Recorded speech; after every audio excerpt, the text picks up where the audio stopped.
to do that. Also, at the same time, as Dr. King talked about, you can't legislate.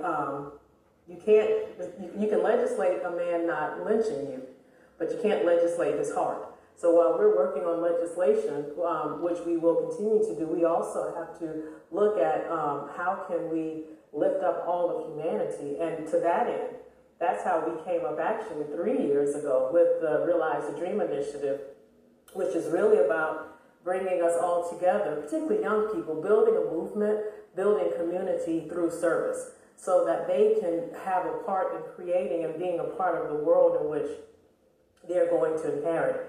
At a time when we're more divided, than ever. Dr. King's last book is entitled, Where Do We Go From Here? Chaos or Community? I don't know anyone that has not felt like they have been touched by chaos in the last 4 to 5, well, longer than that, years. But you can't spell community without unity.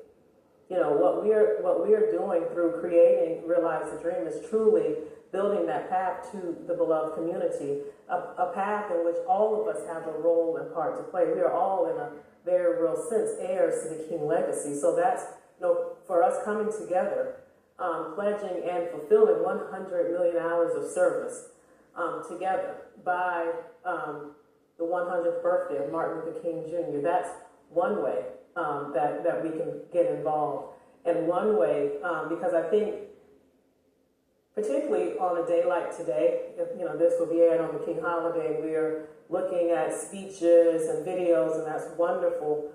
But we also have to remember that Martin Luther King and Coretta Scott King didn't just see what was wrong. They were people of action.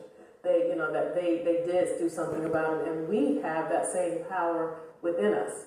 And it simply is our generation's turn in that long march towards freedom.